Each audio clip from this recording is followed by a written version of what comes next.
ഇപ്പം നല്ല തണുത്ത കാലാവസ്ഥയായതുകൊണ്ട് രാവിലെ എണീക്കുമ്പോൾ തന്നെ നല്ല തണുപ്പാണല്ലോ. അതുകൊണ്ട് രാവിലെ എണീക്കാൻ തന്നെ തോന്നലില്ല. അപ്പോൾ മോൾ ഇന്ന് നേരത്തെ എണീറ്റിട്ടുണ്ടായിരുന്നു കേട്ടോ. അപ്പോൾ ഓളും ഓളെ പപ്പയും കൂടെ പുറത്തു കൂടെ നടക്കാൻ വേണ്ടി പോവുകയാണ്. അങ്ങനെ രാവിലെ എണീറ്റ് കഴിഞ്ഞാൽ തന്നെ ഞാൻ കർട്ടനൊക്കെ നീക്കി ജനലൊക്കെ തുറന്നിട്ടിട്ടുണ്ടായിരുന്നു കേട്ടോ. പിന്നെയുള്ള ഇന്നുള്ള കലാപരിപാടിയാണ് ഈ ബെഡ്ഷീറ്റ് നേരാക്കൽ, പുതപ്പ് നേരാക്കലൊക്കെ എപ്പോഴെപ്പോഴും ചെയ്യേണ്ട ഒരു കാര്യമാണ്. അങ്ങനെ അതൊക്കെ ഞാൻ റെഡിയാക്കിയിട്ടുണ്ടായിരുന്നു.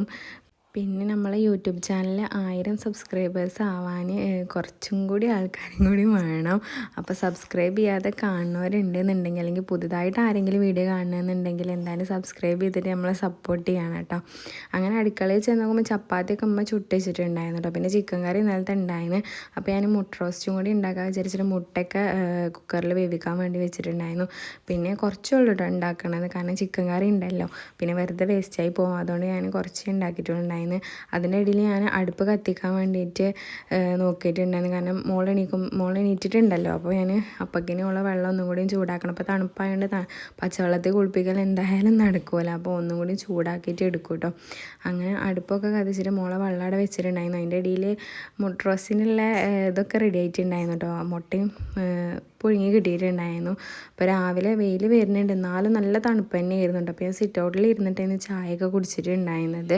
മോളെ ഉണ്ടല്ലോ എൻ്റെ അടുത്ത് തന്നെ ഒക്കെ തിരിക്കുന്നുണ്ട്. അപ്പോൾ ഹസ്ബൻഡിനും സിറ്റ് ഔട്ടിൽ നിന്ന് മതി ചായ പറഞ്ഞിട്ട് ഞാൻ അങ്ങനെ സിറ്റ് ഔട്ട് കൊണ്ടുവന്ന് വെച്ചിട്ടുണ്ടായിരുന്നു. അപ്പോൾ അടുത്ത ആളോടെ എത്തിയിട്ടുണ്ടായിരുന്നു. ഓൾക്ക് കുട്ടി എണീറ്റ് കഴിഞ്ഞാൽ പിന്നെ ഓളവിടെ എങ്ങനെയെങ്കിലും പറന്നെത്തിയിട്ടുണ്ടാവും. അപ്പോൾ ഞാൻ ചായ കുടിക്കലതിൻ്റെ മുറ്റത്തേക്ക് ഇറങ്ങിയിട്ടുണ്ടായിരുന്നത് കാക്കോനിറ്റും കിണർ കുത്തിയിട്ടുണ്ടായിരുന്നു കേട്ടോ. മാഷാല്ലാ വെള്ളമൊക്കെ കണ്ടിട്ടുണ്ടായിരുന്നു. അങ്ങനെ അത് കഴിഞ്ഞിട്ട് ഞാൻ പിന്നെ അടിച്ചു വാരാൻ നിന്നിട്ടോ ഉള്ളൊക്കെ. ചായ കുടിക്കൽ കഴിഞ്ഞാൽ പിന്നെ ഞാൻ വേഗം അടിച്ചു വാരിയിട്ട് ഇടും. തുടക്കൽ കുറച്ച് വൈകിട്ടാണെന്നുണ്ടെങ്കിൽ അടിച്ചു വാരിയിട്ട് ഇടും. പിന്നെ അത് കഴിഞ്ഞ് മോളെ കുളിപ്പിക്കലും ഓൾക്ക് ഫുഡ് എടുക്കാനൊക്കെ നിൽക്കും. അതിന് തന്നെ അത്യാവശ്യം നല്ല ടൈം വേണ്ടി വരും. അങ്ങനെ അതൊക്കെ കഴിഞ്ഞിട്ടോളം മുടി കളയാൻ വേണ്ടിയിട്ട്, മുടി വെട്ടാൻ വേണ്ടിയിട്ട് ഞങ്ങൾ പുറത്തേക്ക് പോയിട്ടുണ്ടായിരുന്നു. ടൗണിൽ പറഞ്ഞാൽ നാട്ടിൽ തന്നെ ഒരു ഷോപ്പിൽ കേട്ടോ. അതിന് മുടി വെട്ടിക്കഴിഞ്ഞ് കുറച്ച് പച്ചക്കറിയൊക്കെ മേടിച്ചിട്ട് ഞങ്ങളങ്ങനെ അവിടെ നിന്ന് പോന്നിട്ടുണ്ടായിരുന്നു. അപ്പോൾ മോൾ ഉറങ്ങിയിട്ടുണ്ടായിരുന്നു കേട്ടോ. അപ്പോൾ ഇന്നത്തെ വീഡിയോ ഇത്രേ ഉള്ളൂ. അപ്പോൾ എല്ലാവരും സബ്സ്ക്രൈബ് ചെയ്തിട്ട് എന്തായാലും സപ്പോർട്ട് ചെയ്യണം.